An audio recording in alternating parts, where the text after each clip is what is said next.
Very, Stacy said the same.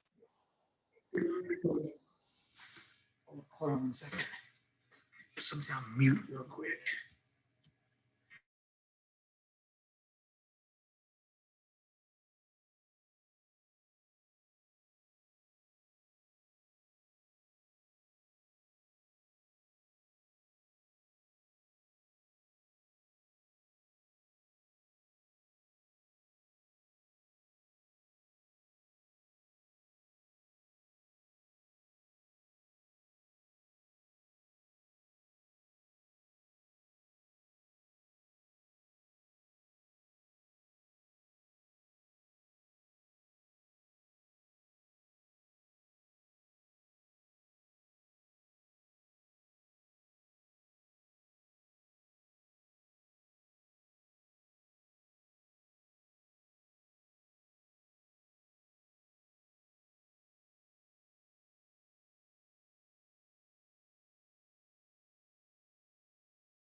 Hi there, guys.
Hey guys, I'm not positive if Nick is going to be here today. He wasn't sure if he'd be able to make it, so we'll sit tight for a minute, but I may be running things without him.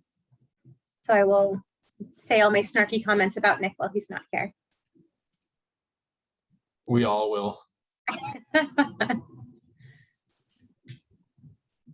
I'll remind him that he needs to watch the recording because there will be plenty of sassy comments if he doesn't make it.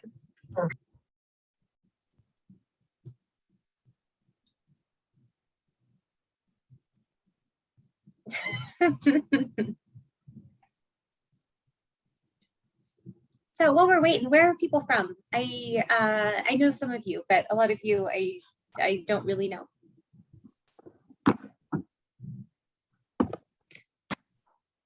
I can start. Sorry. Go ahead, Tony. Tony Romano. I live in central Wisconsin. And Amy, I think you and I worked spring game in Illinois We worked something together, yeah. a couple years ago, pre-pandemic. Yeah. God, it feels like forever ago. I knew we worked something, but Well, it does seem like forever ago. yeah, it was sort of vaguely up in your neck of the woods a lot. This last season, I got to be in the Dakotas every single week, pretty much. All right. Which technically is as close as possible, like geographically, to a home game, but they're not easy to get to. I would rather like fly a little bit further, but not have to try and get to, where you can't carpool with people. So you just have to get yourself to University of North Dakota all by yourself. Well, there's a chance you can play in some domes. The dome thing was nice, especially I'm not made of very hardy stuff, so playing games in like February, I was very glad to be inside a nice dome. I'm based out of Columbus, Ohio. Okay. As a Michigan grad, I'm very sorry to hear that, but I'll send you where I work then.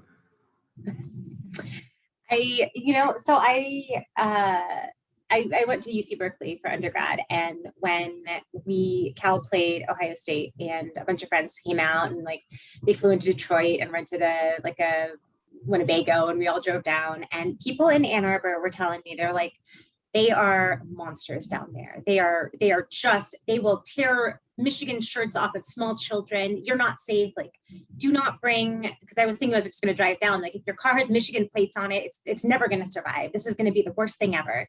And so I was so ready and got down, and like people were condescending, but they weren't. They're like, oh, it's so cute that you guys all came out for a game that you have no chance of winning. That's adorable. But people were not mean. I think maybe the Michigan Ohio State game brings out a different level of a fight than nobody was that mad at Cal fans. They were a little condescending before the game, and they were very condescending after the game about like, oh, you guys were so close. You should have gone for it. It was 4th and inches. Oh man. But no one tried to rip our Cal gear off of us or anything, which is what I had been warned about by Michigan fans. Sounds like a very accurate description of every football season here.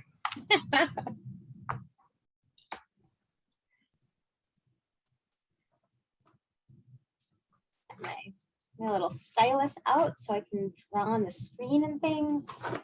So ready to go after a year and a half of teaching in the pandemic. I am really, really ready to teach over Zoom. Thankfully, we don't have to do that this next year, but I get a couple more uses out of my teaching online skills. Okay, so I'm guessing that we may not have Nick with us, which I did tell him I was happy to kick things off. AJ, he mentioned maybe he wanted you to do something. I can welcome you, Amy, to the show, but that's about as much as I can give you right now. Okay, I didn't know if there were any announcements. No announcements. The floor is yours. If I hear from Nick and he has anything to say, I'll be sure to unmute and share it, but nothing that I'm aware of. Okay, perfect. So, hey guys, my name is Amy. I live in Spokane, used to live in Michigan and then Indiana. So I'm going to be talking about kick plays here, and I just pulled together a bunch of different types of plays for us to look at, talk mechanics, talk judgment. It's pretty loosely structured, so we can get some good conversations going. One of them actually has Dave Siegel in it, so I'll make him talk to us about that play. But I just want to do the normal kind of disclosure that we always do. I grabbed a bunch of plays from all kinds of different games over the past year or two. None of this is meant to put anybody on blast. I was having a hard time digging up my very favorite kick play I did over the past few years, which made it on every training tape. I had a hard time finding that one, but I am not trying to put anybody on blast here about any of this, just kind of something for us to talk through, think about kind of the rules, the mechanics, and just things we want to be thinking about when we are talking kick plays. Like I said, I don't know if Nick may have some announcements, or I can look up whatever the last email he sent out and remind people if anybody wants to sign up for stuff and kind of do the spiel that he does on most of these sessions. But if there's no questions or anything before we get going, I'm going to go ahead and get my screen share all set up here. And second. Okay. So hopefully this will be fairly visible. And so just want to go through a couple. I have these just set to be on the side lane view. So if there's ones we need to get a different look at all, feel free to unmute and say that you would love to get another look at these, but these are just going to be going through the side lane view, so we can get a good look on everything. So I'm just going to run these through once first, so everyone can take a look at them, and there we go.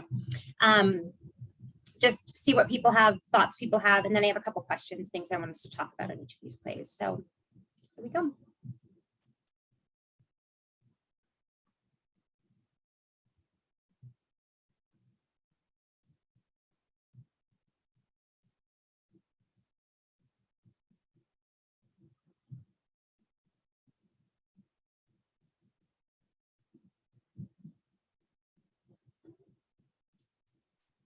Okay, so are there just what jumps out to people about positioning? And this is mostly, I work back judge, so I think mostly about deep three, but there will be some plays that are going to be looking at free kicks as well. But what do people think about positioning, judgment, ruling, anything that jumps out at anybody here?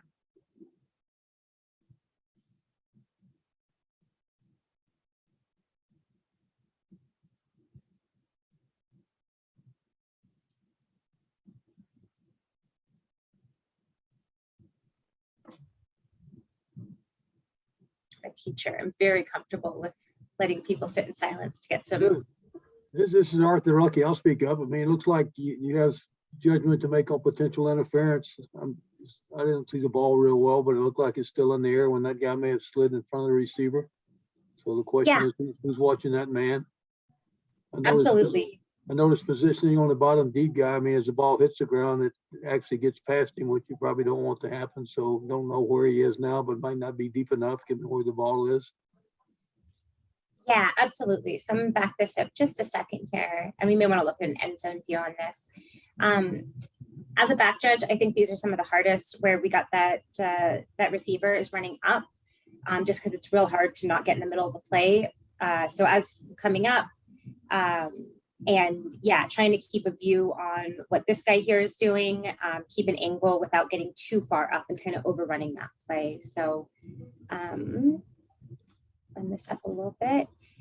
And so that is the action right there that we're looking at here. So what's going on here? That's kind of the judgment call.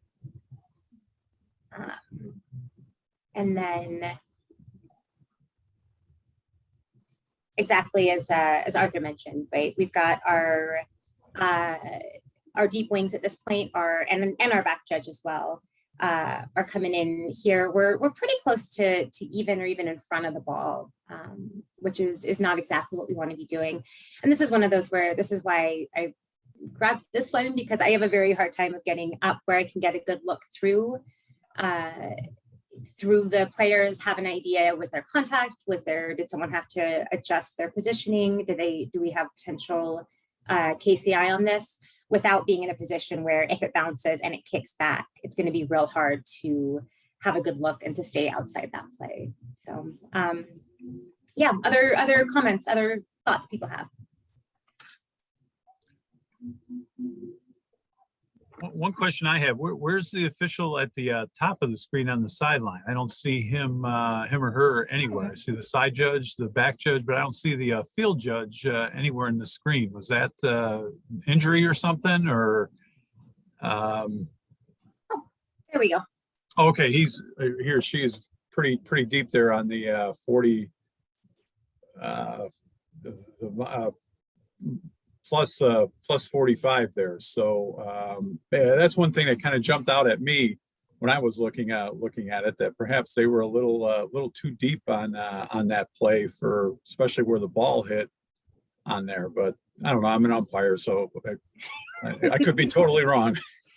No, I had just kind of assumed that they were hiding somewhere in that sideline. We just didn't have a good look at them. But yeah, right. This is not our usual configuration. And I would guess, and we could probably, let me take it to the end zone view real quick. We might get a better look at what they're doing here. I would guess that the far side deep wing is probably where they all set up to begin. And then when it came up short, we probably had people running out, but let's see if we can get a look at this. Well,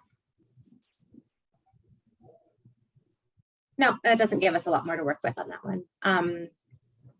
Yeah, I thought mechanically the back judge would be deeper. Seeing this, the only time they'd really be on the same plane is if it's from the 45 in the kick or whatever. I probably have the yard numbers wrong, but if the end zone's threatened, that's when they normally all three line up on the same plane, correct? So yeah, but if not, you kind of stagger, right? With the back judge being kind of the deepest at a 45 to the receiver, right?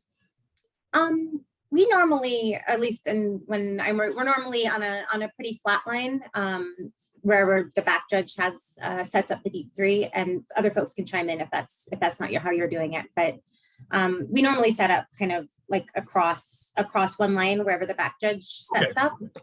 But then, yeah, at that point, once this kind of like diagonal situation is pretty uncommon to have people this far staggered. And I think, I could be wrong, I think that Wags would probably want these two deep wings to be staying pretty even with each other for the most part. And so, yeah, having this setup is not exactly what we're usually looking at. Do we have any deep wings that have thoughts about this? Because yeah, this wasn't even, I was mostly just thinking about kind of the positioning with the short punt. I didn't even notice our far side deep wing there.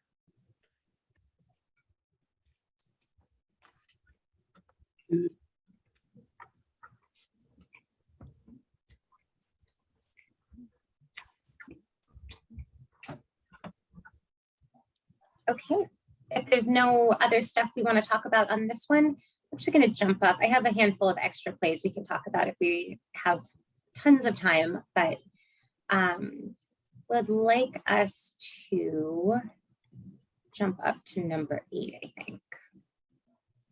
So let me go ahead and make this big. So this is not a punt play. And so this is a good chance for us to kind of just review. Let me go ahead and get this.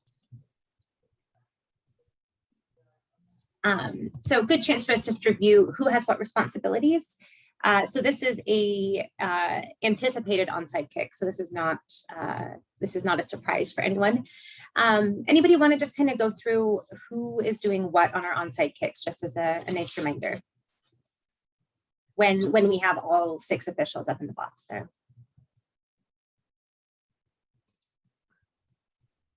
Sure, I'll take it. This is Steve again.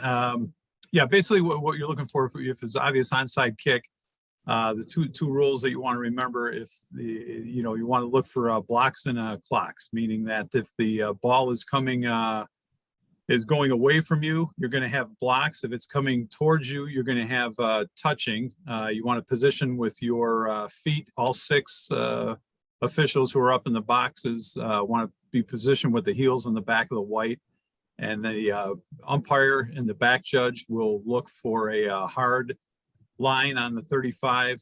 Treat it like a pane of glass. Nobody can cross that line before the kicker touches the ball. If they do, we got a KOF. Basically what they want us to do is officiate from the sideline. Don't move into the field of play. Just watch the guidelines that I said in the beginning. If the ball's away from you, you got blocks. If it's coming to you, you have touching. Other things you need to know is when to wind the clock when the ball is legally touched. If it's touched before the 10 yards by A, you'd have a beanbag you'd have a beanbag out. Always have it in your hand to begin with on an obvious onside kick like this, and just officiate calm, cool, and collective, keeping that in mind.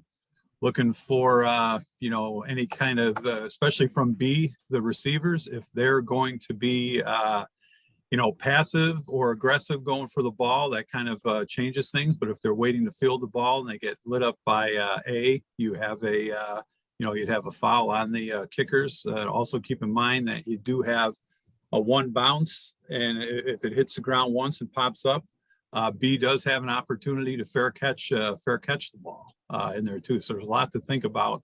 And I think the one thing here you always want to remember is that the headlines, the line judge and the other official, the linesman, they're not used to being in this situation. So the back judge, umpire, field judge, side judge may have to work with them a little bit to kind of get them positioned. And it'd be a good thing early in the year to talk about that in pre-game, how you want them to handle their responsibilities when they're in the box. Steve, if you were in one of my classes, you would be like my A+ student. Look at you. Well, thanks. So yeah, absolutely. I love that kind of crew, like just thinking about it in terms of the crewmates, because yeah, back judge and umpire are very used to being up, right? Like those of us who are up in the kickoff on the restraining lines normally, very comfortable being up there, very used to what we're looking for. But yeah, thinking about when we have 2 guests joining us, just kind of, talking through that before games and just kind of reminding everybody what to be thinking about, because onside kicks are stressful. Things happen, there's just a lot of weird stuff that can happen there. So yeah, being good crewmates there. Okay, let's take a look at this. Was there anything that we forgot to mention? Anything anybody forgot to mention about coverage areas, priority, who's primary, who's secondary on what different stuff? Amy, the only thing I would add is formation becomes critical. For example, a kicker lined up at 8 yards behind the ball and they do not kick, someone else does. Numbers on each side of the kicker, depending on who kicks it. So you have to know who kicks it, where they came from. So just things to keep in mind. Yeah, excellent. And it is not this play, but we have one later where there's a pretend kicker and then someone else ends up kicking it. And yeah, so thinking about, right, the kicker is the only one who's allowed to be more than 5 yards deep. And so if they are not going to kick and they're lined up deeper, then we have a problem there, as well as if someone kicks, right, someone comes out of one of those sides and then we're thinking about 4 on each side. So no, absolutely. And referee is going to be primary on that, but that's something for all of us to be thinking about as well. And somebody who works 8-man, I didn't check this. Is referee still primary on the formation, or does center judge have that? The center judge. Center judge is primary. Excellent. Yep, we're But responsible. once again, for referees are kicker. just standing there looking pretty, not doing a darn thing. Typical. It's a little bit different in 7-man though. In 8, the center judge is responsible. In 7-man, the referee is still responsible for the 4 primary on 4 on each side. But with 6 up, we should all be thinking that as well. Yeah, no, absolutely. That was what I say. That yeah, referee with that center judge, our referee doesn't have to do that. So let's take a look at this guy then.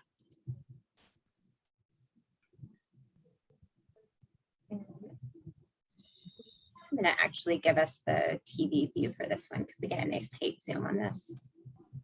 Expecting an onside kick here. Do you think it's too early?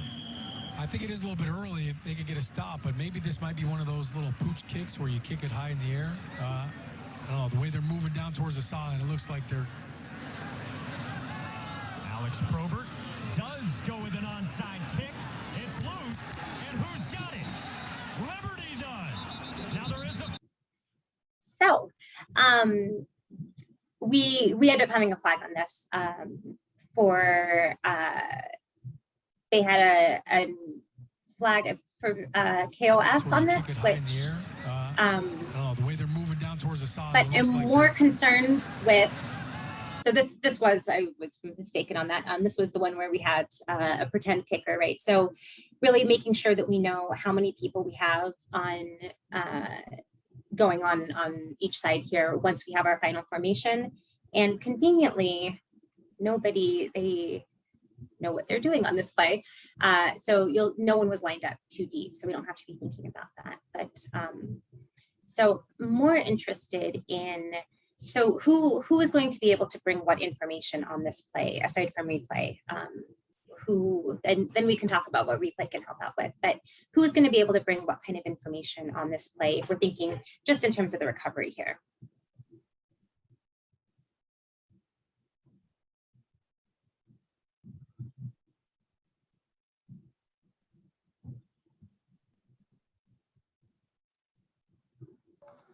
Based on the angles that we have from this video, it looks like our short wings who are lined up at the 40 may have the best window to look at recovery, not necessarily when the ball is touched, but who actually has an opportunity for recovery.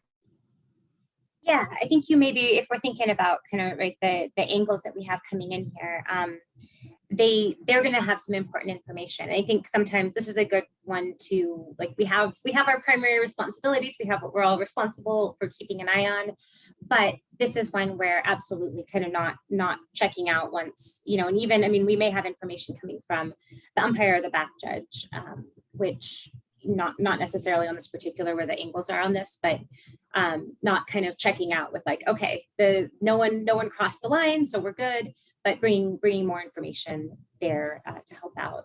But absolutely, right. So this line, the people who are going to have the best look there is going to be F and S right along the R's restraining line. And go with an onside kick. It's loose, and who's got it? so I think we get a little replay on this one. Offsides. Look at the replay right there. Mike, there's nobody offsides. I mean, I thought you timed that up perfectly. There will be another kickoff. That is number 23. So yeah, on this one, announcers did not like that call, but on this one, we can, this is one where we really get some input from other folks on this play as well. So any questions about before we move on to another kickoff, another fun, fancy kickoff?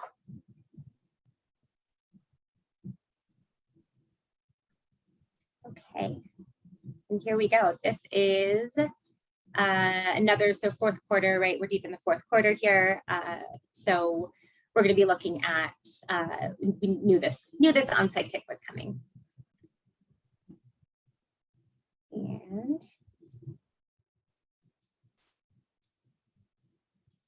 rule so that if you do get a good kick by Tice, you have an opportunity to pick it up. Well, it's going to be Caden Keon, the senior from St. Louis, to try the onside kick.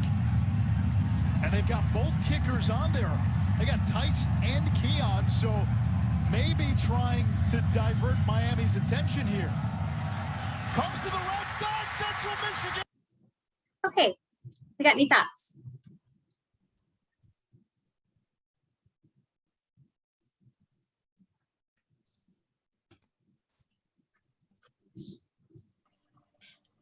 If the ball reached 10 yards prior to Central Michigan recovering it, it's dead at the spot. It can't run it down the field.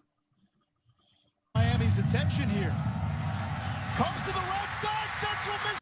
So, and you will notice when we get the full camera, you know, the full sideline view, every single person is trying to stop this guy. But yeah, so just a reminder, right? They can't advance that here. So, you know, as soon as we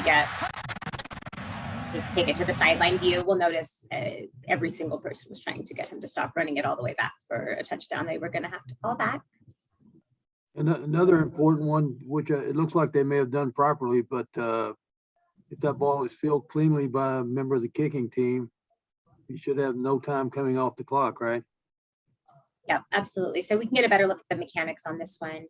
It's a little bigger.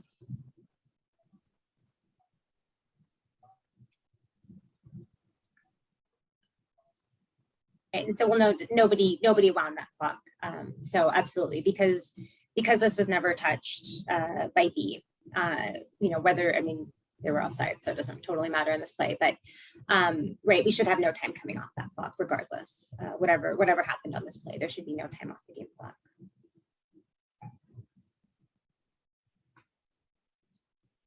Any other mechanics? Anything else folks want to mention on this one? I got a question.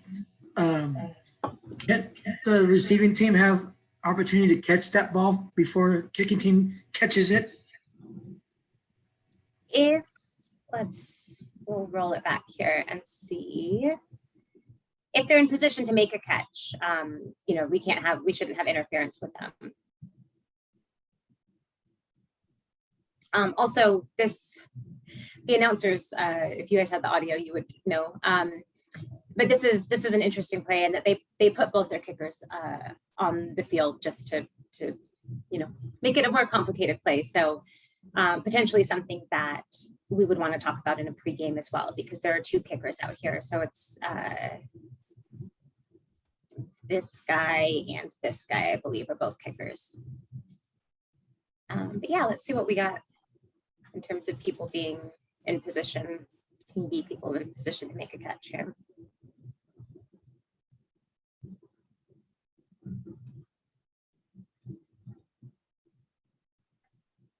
Yeah, I don't know. What do people think about if we didn't have a flag for, I mean, we would want a flag anyway. Do people think that this would constitute KCI? What did the football do? My eyes aren't good enough to see it. Well, it's a little hard to see even on my screen. I think what we're looking at is that, right, so the ball is coming down right. I'm not sure if you guys can see it when it's in full screen when I do draw on it, but I think the ball is coming down sort of right here. And so the kicking team kind of sneaks around here and grabs it from pretty close to in front of the receiving team member. Amy, there should be a shot right down the 45 restraining line for this play.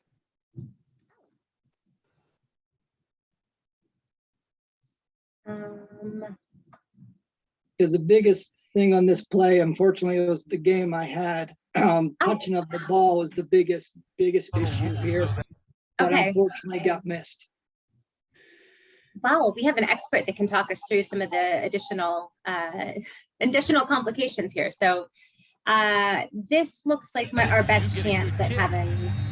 By Tice, you have an opportunity to pick it up. Well, it's going to be Caden Keon, the senior from St. Louis, to try the onside kick. And they've got both kickers on there.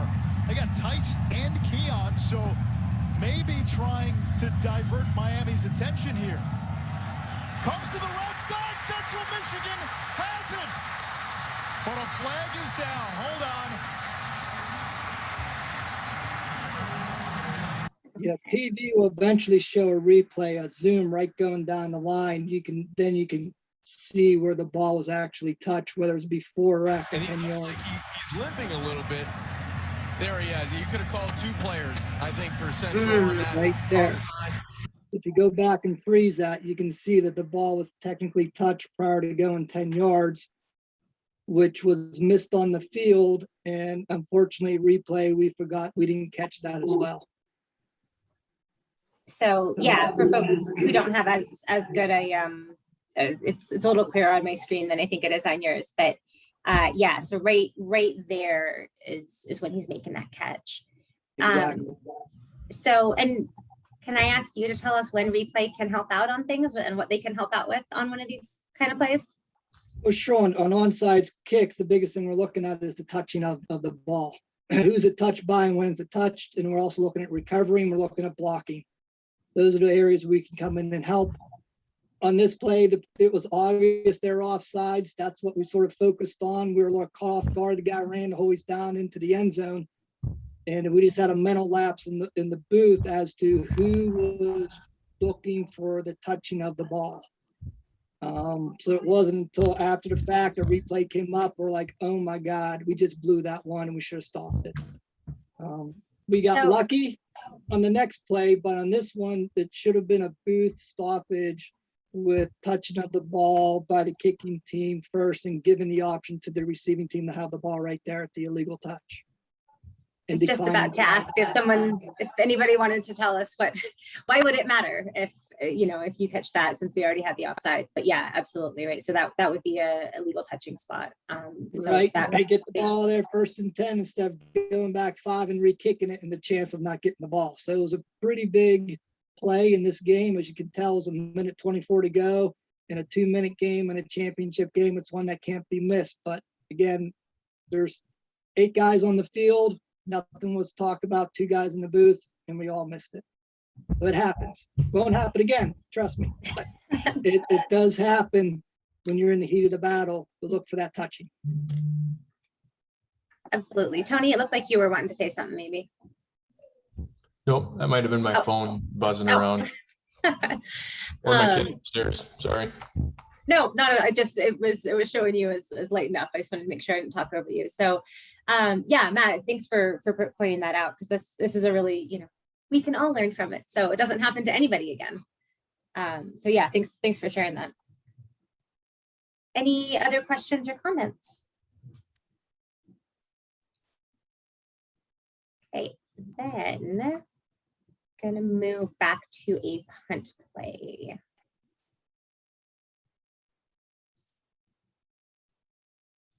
It's about 25 yards, and they're in field goal range after this punt. Very different upcoming schedules for these two teams. Central Arkansas at Eastern Kentucky on October 24th. It'll be their 4th straight road game. The punt away this time. No flags in the backfield. Not a lot of room given. So this one I jotted down pairs nicely with the first play we were talking about.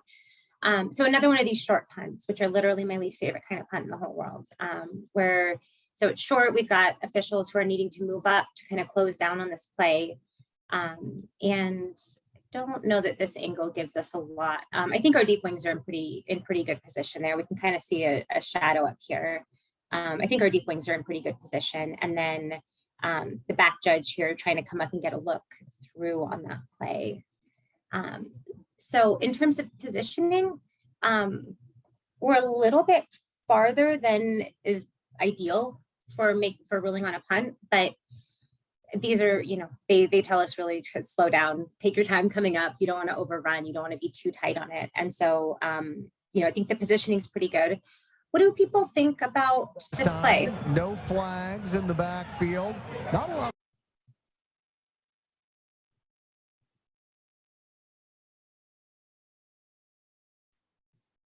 Anybody have thoughts? KCI, it's fine. I mean, I think it looks like KCI. If the guy muffs the ball, you certainly better have it, because he gets right in his face. He kind of backs off when he comes at him and makes a clean catch. So no harm done, but to me, it's a foul. He's within a yard within the frame of his shoulders. When he's right in the middle of his face. I mean, no flags. Yeah, so we can see on this one, he's right on in there. And yeah, it doesn't end up having an effect. He stops short of actually making any contact there. And a receiver doesn't technically have to really change there is really no harm. He doesn't really have to change anything about his behavior here. But yeah, if he muffs it because of this, that's something where it's a whole different story. And so And just to be clear, we do not want to make our decision if it's KCI, whether or not he muffs it or whether he makes the catch cleanly. But yeah, this is one where thought a lot about this on a position call a while back, but where this is not buzzing him. This is not just kind of off the side, right? He's right squarely in front of those shoulders. And so I think this is one where we would be very supportive if we had a flag for this for KCI on this. Anybody think the back judge can make that call?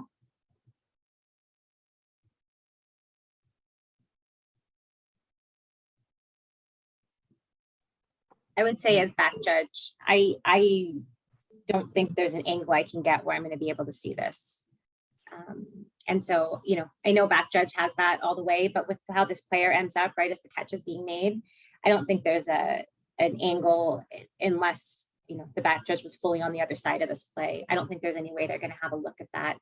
And so I'm open to discussion if people disagree with this, but I think this would be a great time that the deep wing on the bottom of the field here, the bottom of the screen, would be able to help out, because really neither of these two are going to have much of a look at this action right here.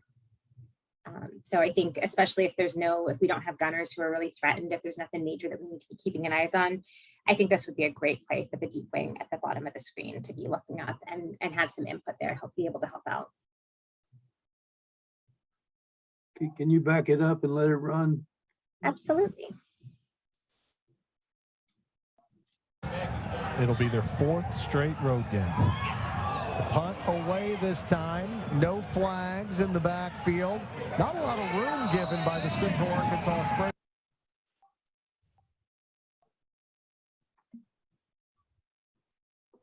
Was there something you were looking for?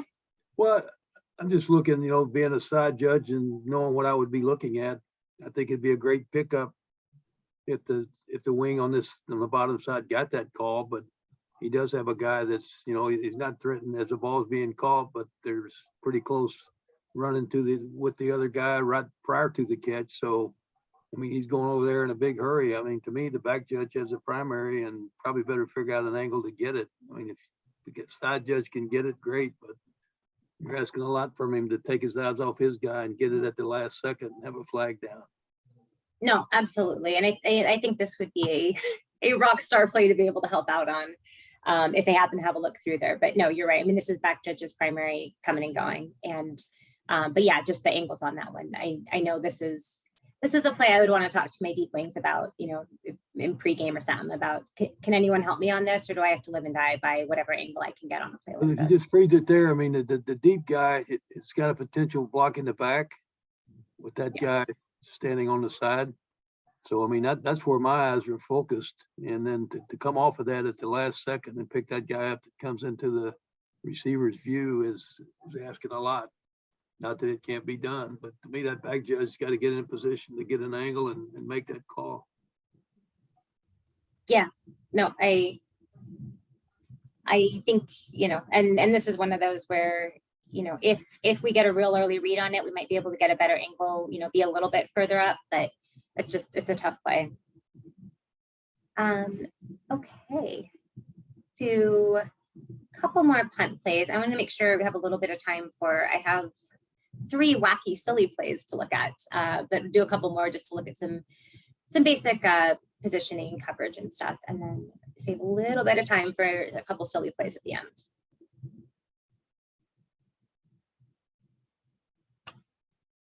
Okay. Through the first part of this season, and that was a missed opportunity for this offense to continue this drive. 4 drives, 4 punts. That's not good math. Blackman is deep. And I think that was his own man that hit him, and the ball is loose.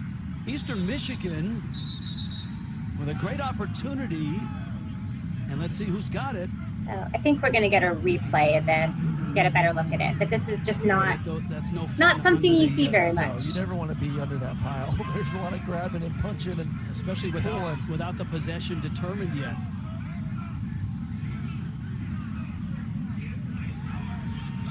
And Eastern Michigan is celebrating. Officials haven't signaled yet.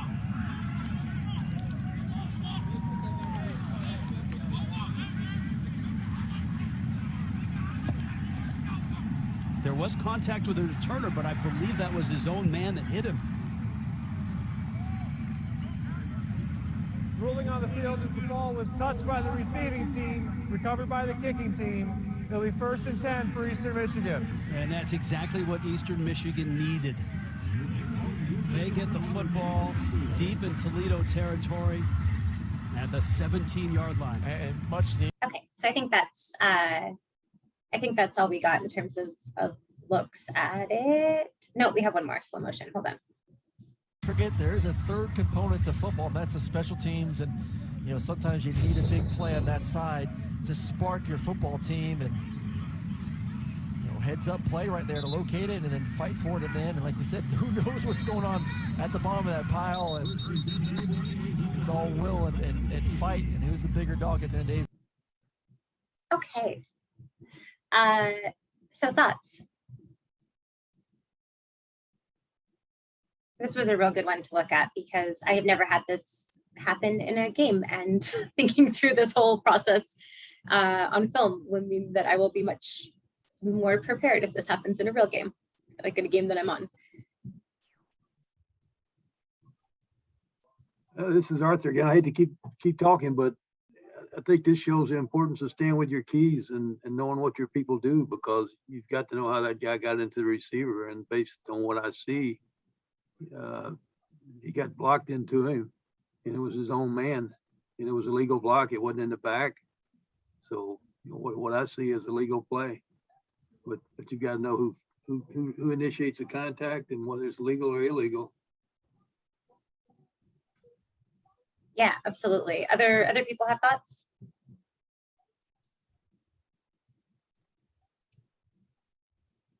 Yeah, I agree with everything you just said, Art. The one thing that stood out to me as you ran this through the TV feed, Amy, was just the poise of the crew. There was one person that went digging for the football. If you let it run through, and then the rest of the crew kind of came in at different times, but there was just nobody was sprinting. The crew was coming in, picking people off the pile. Instead of having everybody point, a bunch of officials pointing different directions, referees right there. Go ahead and just talk to the referee. Let the referee turn around, flip the mic on.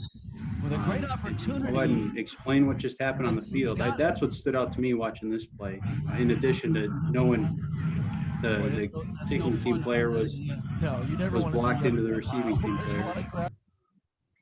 Yeah, and I also, not just, we got like a lot of poise there, getting the players away so we have a chance to have that conversation, because there's a lot of, there's moving pieces. The referee needs to know, the referee just right about to get on the screen here. But yeah, getting, kind of getting everybody there and getting the players away from there as well. And one other thought I have, which is kind of cheating, but I think we can take advantage of it. If I'm watching that play and I'm not 100% sure, I'm hoping I got a real good replay guy upstairs, and I might even ask him to take a look and just confirm to me that block was legal. Just get an opinion, because you sure want to get it right. That'd be 020, Arthur. Right, that's what I'm saying. Yeah. Yep. We can also confirm that the receiving team is the first one to touch the ball.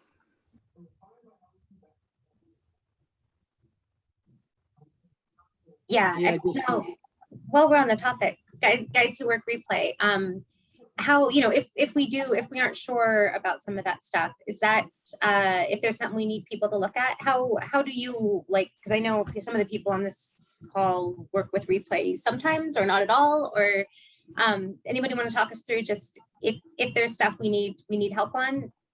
How do you all like to be communicated with? Because I think that's a good thing for us to, a lot of folks are working at new levels this year. So it's a good thing to make sure we're all on the same page about.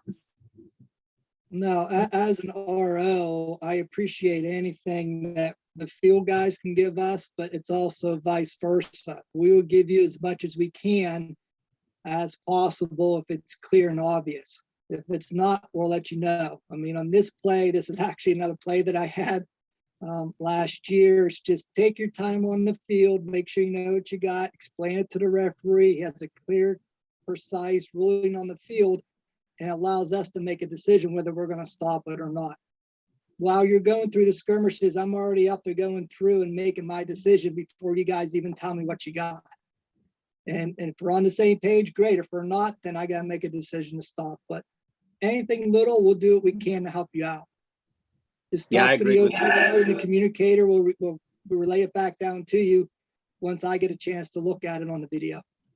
Yeah, I agree with Matt, and I'm not going to put my 2 cents worth in until Arthur asks me a question or somebody from the field asks a question about, like he said, the block into it. It's not really a reviewable aspect of the play, but those are the kinds of things we can help out with. And I don't know how, I think Dave is on the call, maybe. Yeah. What was do you mind telling us what the conversation was like there? Well, since you brought it up earlier, I just wanted to make sure that the punter was not hit and the kicker was okay and healthy on this play, since that's really the only thing I do on kicks. So just Very want to true. make sure that point is repeated. But once we get down to the rest of the players, no, the crew did a really nice job, and AJ brought up a great point. Whenever you have a pile, there's no need to be the hero and signal right away. Just officiate. So whether you're digging or whether you're looking for players to separate, do something different maybe than another official on the field, but then come together as we are, and we can just make one signal and one announcement. And the crew was just verifying what they all had, that we did not have KCI, that the ball was touched by the receiving team and not the kicking team first. That's always easy to get mixed up on punt plays, is who touches the ball first. So the crew was just verifying who actually touched the ball in this place, White or the receiving team. Use the language that makes sense to you, but then come back to our terms of kicking and receiving team to make sure that we're consistently using that language to identify who touches the ball, and that we had a recovery by the kicking team. So that's kind of what the conversation was. Just wanted to verify. And the other point about that is now the officials on the sideline can go tell their coaches what we have, and that that's not a foul because of this. And obviously the Eastern's going to get 1st and 10 because they recovered from it. And I think we probably had the 020 open during this little crew conversation here, so the replay booth could hear what we were going to rule, which just helps them as they're reviewing the play, and makes the confirmation process a little bit quicker. Beautiful. See, sometimes referees also explain things. You guys don't just keep an eye on punters. Okay, so I just want to look at this one real quick. This is just purely self-interested at this point. This is another play this is a type of punt play that has gotten me in the past. So if I can share what I've learned about 4th and 2. not doing this in the future. Dotson back to receive a second Michigan State. So I got faked out hard at an Eastern Washington scrimmage, and thankfully it was a scrimmage, and all my crewmates made fun of me, and I learned a good lesson than not a real game. But yeah, I had been told as a back judge that you don't want to watch the ball. So I'm just watching my receiver, and receivers coming up, and I'm coming up with them because why wouldn't I? And punt. So that's going to be a touchback as the ball bounces. We got one of those nice plays where the receiver just faked me out. And thankfully this did not happen in a real game, but I just thought it was a good play to take a look at as a reminder that I have learned to also track the ball a little bit with my peripheral instead of just keying into the receiver. So, and these officials do a real nice job of just having discipline, staying on that line, look real cool, calm, and collected. So yeah. Okay, I think one more kickoff and then I have 3 wacky plays.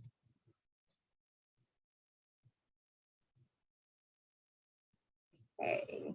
So this one has a lot of blocks. I just wanted us to kind of talk about coverage on kickoffs here a little bit. So not an onside kick, but just a normal deep kickoff.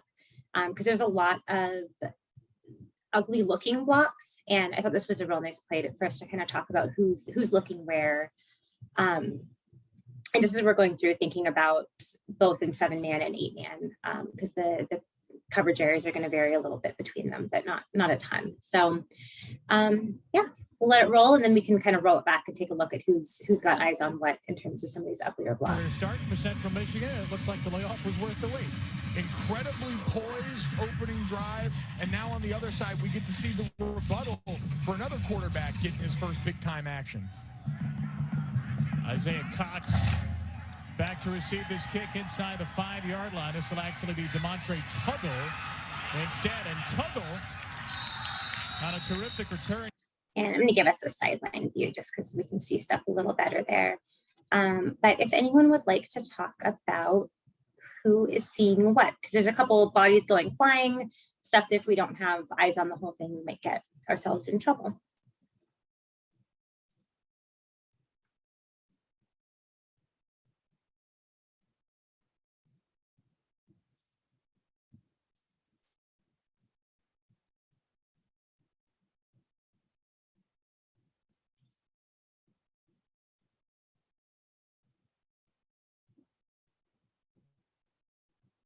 Any takers who Amy, I'll at jump your in. position, where would you be looking? AJ, go ahead. Amy, I'll jump in, and even before we get to the blocks, I mean, I think it's important to point out when that ball is teed up on the hash, it's likely going to get kicked to that third of the field, and that's what we have here. So as a line of scrimmage official, I mean, I'm thinking if that's set up on the left hash like it is, if I'm at the top of the screen, I'm thinking it's coming into my third of the field. And if I'm at the bottom, I'm thinking I'm going to be backside in this play. So that's something that's going through my mind as a line of scrimmage official down on the pylon. And then we know down as line of scrimmage officials, we're not going to leave that goal line till the receiver possesses it, turns into a runner. We don't need to be in a big hurry to get off that goal line. For whatever reason, if it bounces around or goes into the end zone, we need to be down on the goal line. So I think we do a good job here. Returner turns into a runner, and then we wind the clock and start going up the field. I mean, as a line of scrimmage official, if I'm at the top of the screen, I'm working it outside in and finding that first threat, which, I mean, right now might be around the 25, but that kicking team player runs right by the receiving team player. So there isn't, if I'm at the top of the screen, there wasn't a ton that I'm seeing. If I'm at the bottom and I'm the line of scrimmage official, I have that block right at the 17-yard line right now. That's where my eyes are right now. If I'm at the bottom of the screen as a line of scrimmage, yes, as line of scrimmage official. I'll let somebody up at the top of the screen, the front four, take away some of those blocks in the middle of the field.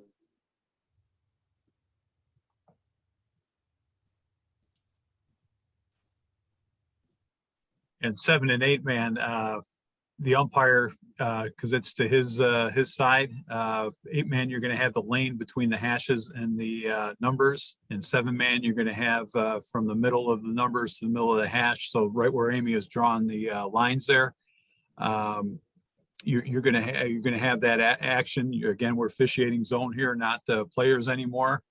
So I would be looking at those blocks right around the 23, 25 there, first engagement. I may have a look at that block at the 19 or 18. I mean, it kind of looks now like it could be a potential threat there, blocking the back or something. But I mean, I didn't see the whole thing. I was kind of concentrating in the area around the 22, 23 first contact, and then you're kind of going the zone. But as an umpire, you'd be looking right down the middle there again, what AJ said was critical. Look at the ball, where it's going to be placed. You get an idea what's going to be kicked, and that's where you can tell where your zone is going to be. But right now, my zone is just that alley between the hash and the top of the numbers in there. Yeah, absolutely. And just for people who are working in different parts of the country, the COC is real big on, we are just straight zone. We don't do numbers. I know some other areas do still count off like 1 through 5. But yeah, I know, especially for the COC, we're just going straight to zone. We're not counting those numbers at all anymore. So yeah, either thirds or just splitting between back judge and umpire. Who do we think would have, so probably line of scrimmage on, over this way, it's got a look at this. Who do we think has a look at that engagement right there? Because that's where we have one of the bodies that goes flying. And as someone who's at the other end of the world on these kinds of plays, I usually don't have a lot to contribute, but who do we think is going to have the best idea how this guy ended up over here?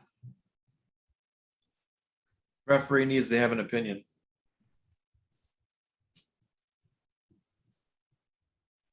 Cool. That wasn't like I was fishing for an answer. I truly don't know where people's eyes are going to be, and as we're transitioning upfield on this, but I like it. Okay. We've got about 8 minutes, and I really want to get to some of these silly plays. So good talk, everybody. No more time for kickoffs because, okay, so this is a PAT.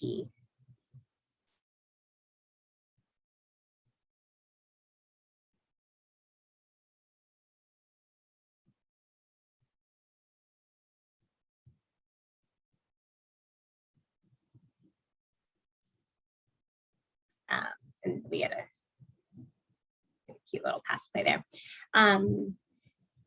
It's not technically a kick play, but it sure looked like one at the start. And I just wanted to talk a little bit about how are we covering something like this when we have when we're set up like so for PAT, and then it ends up not being a kick.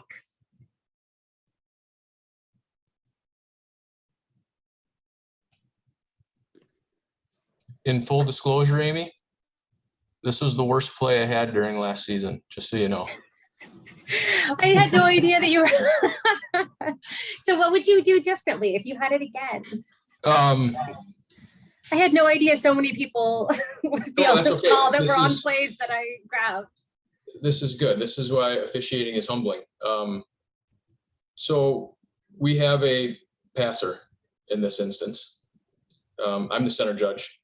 He crosses my face, and instead of keeping my eyes on him, I thought I had enough time to watch the blocks leading up to him, because there's not much to look at with no threat. So he crosses my face. I'm now watching blocks, and what I missed, you let it play. I'm thinking blocks. All right, I go to the passer right there, and I'm late, and I miss an RPS. So a lesson I'm getting from this, State, you doing this a second time over, you would have stayed with that passer the whole time and not tried to keep back on the blocks? I would have been closer. To put myself in a better position to officiate that. And after it happened, I was pretty bummed out with myself, but definitely closer, a little bit better position. Would have treated him, although he's not the quarterback, he is a passer. Yeah, I think, and yeah, I truly was not trying to put you on blast here, but I mean, this is just one of those, I don't think I've ever seen this on the field when I've been officiating. And so, one of those that's a real good chance for everybody to learn from. And I had never run to the right to officiate. I'm always going left, because usually we're on the other side. So it was Oh, different. right. First Yeah. time officiating that was challenged. Something I should have gotten though. Well, I mean, this seems like a very good play to learn from though as well. Like that there's so many, I didn't even think about the right and left thing, but yeah, no, that is, there's a lot of weird stuff going on that play. I think, do I have no, okay. So I just wanted to also, you know, take an opportunity. Well, we're almost out of time. Anyway, just a quick, if we're snapping, if we have something that looks like a kick, but isn't a kick, whether it's on purpose or not, if we're outside the 20, the F and B are gonna be responsible for the goal line. Whereas on this, it's just gonna be the line of scrimmage officials. But for fake kicks in general, just wanted to remind us all of that. And let's see, 18. I'm officially putting that one to bed, Amy. Now you know my pain after it was it should have been KCI. I thought that he was blocked into the guy, which is not my business to be making that ruling. It hit the back of somebody's helmet. I mean, literally for 2 weeks, I was on every single call I was on. We got to see my play again and again. It was rough. But you learned from it. That's true. And I will never screw that up again after the first time I watched it with everyone in the officiating world wasn't bad enough. By the third time, I'm never going to screw that up again. Okay, so just wanted us to quickly, because we don't see this one super often either. What do we do for swinging gates? How do we officiate? Who's doing what on swinging gates? This is a good chance to remember.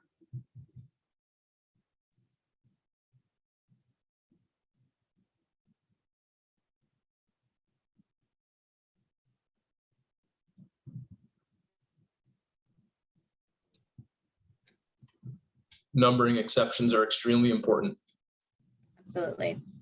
So thinking about numbering exceptions, what else do we need to be thinking about? Got to know from the umpire and side judge standpoint, the umpire will always be over the ball. The side judge will be with the pack over there. I have to know when in this situation here, if the center places his hands at or below his knees, that's going to lock in the ineligibles that Tony was talking about.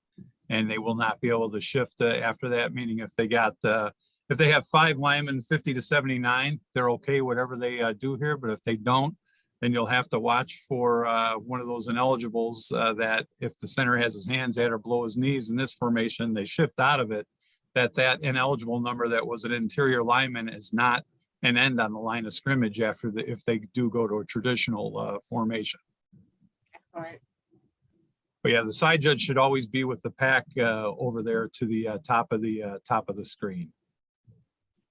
Yeah. In a swinging gate situation here, and the umpire will always be over the ball. Yep. Excellent. This was mostly just an opportunity for us all to remember how season's getting here. Remember how we do different kinds of weird kick plays or kick-ish plays. And on this one, they don't end up shifting out of it, which again, I have only ever seen people shift out of it before. And then our last one, almost out of time. Love one of these plays.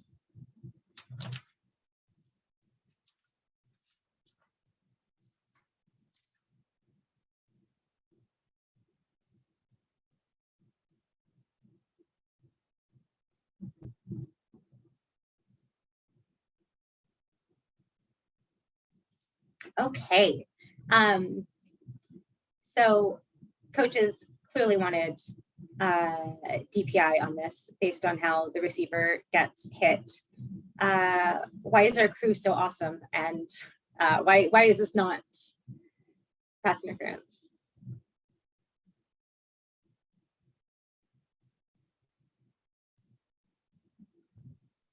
He's in the scrimmage kick formation and he throws a pass to make it look like a kick. I think it's what's happening here, isn't it?